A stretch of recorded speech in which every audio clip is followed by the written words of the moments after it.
कारळाची चटणी आपली करून झालेली आहे.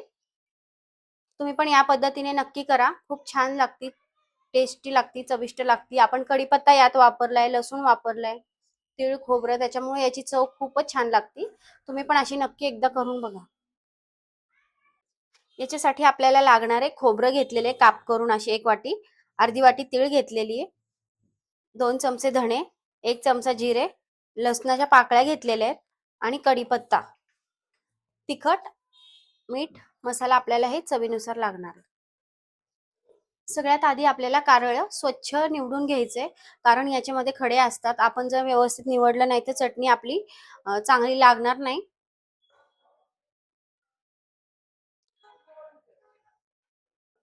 कारळ आपल्याला आता हे भाजून घ्यायचे.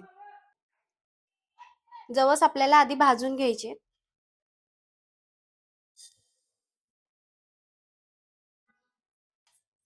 छान बारीक गॅसवरच हे भाजून घ्यायचे. यात माझ्याकडनं उडदाची डाळ पडली होती म्हणून उडीद यात दिसतंय. उडदाची डाळ माझ्याकडनं यात राहिली होती. बारीक गॅसवर आपल्याला हे छान भाजून घ्यायचे. जास्त पण हे भाजायचं नाही. जास्त भाजलं तर कडवटपणा येतो चटणीला.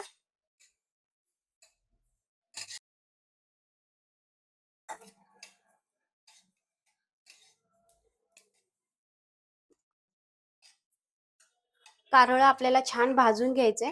कारळ तडतडलं की आपल्याला काढून घ्यायचं हे लगेच. जास्त याला फ्राय करायचं नाही, भाजत बसायचं नाही, नाहीतर हे कडवट होतं.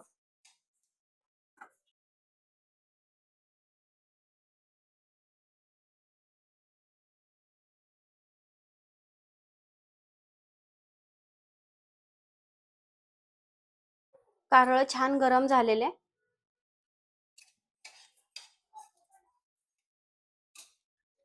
कारळ आपलं छान भाजून झालेले, चांगलं गरम झालेले. आता आपण हे काढून घेऊ. आपल्याला याच्यासाठी अर्धी वाटी लागणार आहे. तीळ पण भाजून घ्यायची. तीळ पण आपल्याला हलकी भाजून घ्यायची. तीळ पण जास्त भाजली की कडू होती.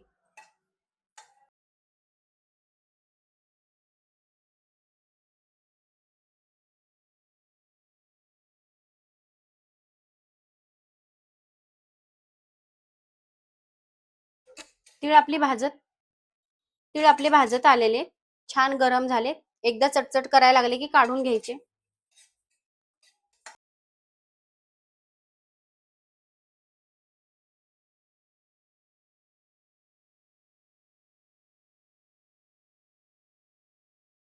तीळ पण आता भाजत आलेले.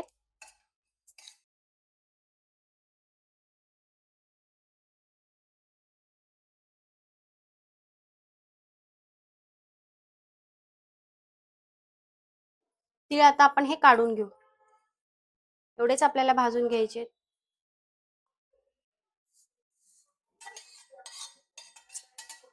यातच आता 1 वाटी मी असे काप करून घेतले खोबऱ्याचे.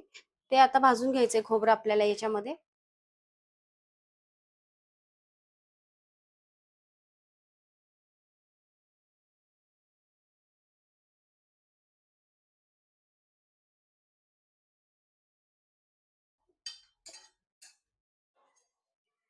खोबरं भाजतच आलेले. आता यात कढीपत्ता आपल्याला टाकून घ्यायचा आहे. कढीपत्ता टाकल्यामुळे याचा छान फ्लेवर येतो चटणीचा.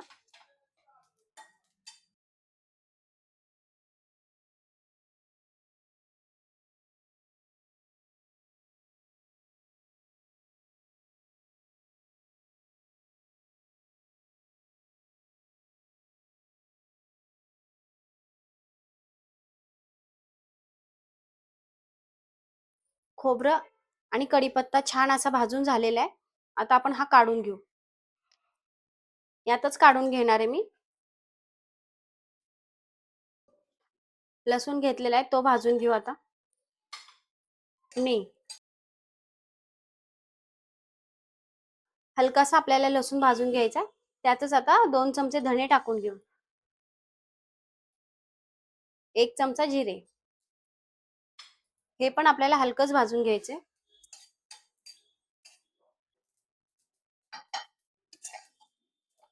धणे, जिरे आणि लसूण छान असा भाजून झालेला आहे. आता मसाल्यामध्ये टाकून घेऊ चटणीमध्ये.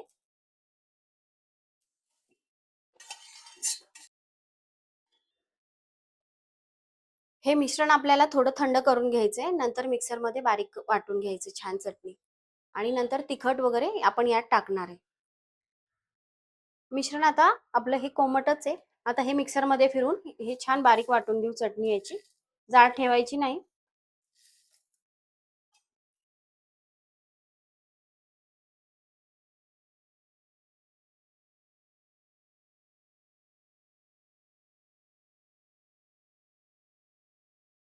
चटणी आपली छान वाटून झालेली आहे. अशी बारीक करून घ्यायची.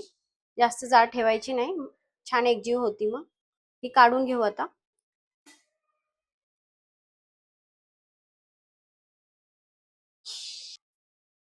आता राहिलेले जे आहे मिश्रण ते आता बारीक वाटून घेऊ. यातच आता तिखट पण टाकून घ्यायचे. लाल सुक्या मिरच्या असतील त्या पण चालतील भाजून टाकायच्या किंवा असं लाल तिखट टाकून घ्या. 1-2 चमचे टाकलेले आहे मी. तिखट तुमच्या आवडीनुसार करा. थोडासा मसाला घेतलेला आहे. कुठलाही मसाला वापरू शकता इथे तुम्ही. 1-1.5 चमचा मीठ आपल्याला इथं लागणार आहे.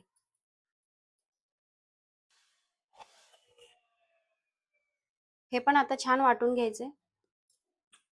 चटणी आता मी सगळी मिळून मिक्स करून घेणार आहे. त्यामध्ये तिखट टाकलेले आपण या चटणीमध्ये आणि याच्यात टाकलेलं नाहीये. याच्यात टाकलेलं नाहीये तर हे आता मिक्स करून घेऊ.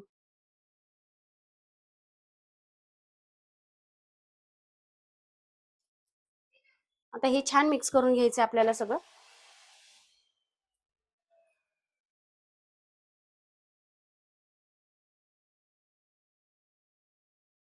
हे आता मिक्स करून घेऊ.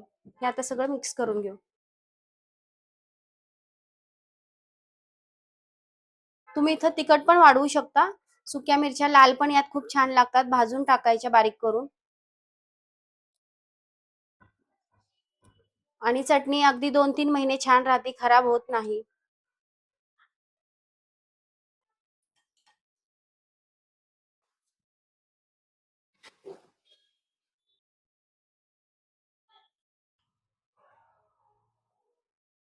कारळाची चटणी आपली करून झालेली आहे. तुम्ही पण या पद्धतीने नक्की करा. खूप छान लागती. टेस्टी लागती, चविष्ट लागती. आपण कढीपत्ता यात वापरलाय, लसूण वापरलाय, तीळ, खोबरं त्याच्यामुळे याची चव खूपच छान लागती. तुम्ही पण अशी नक्की एकदा करून बघा.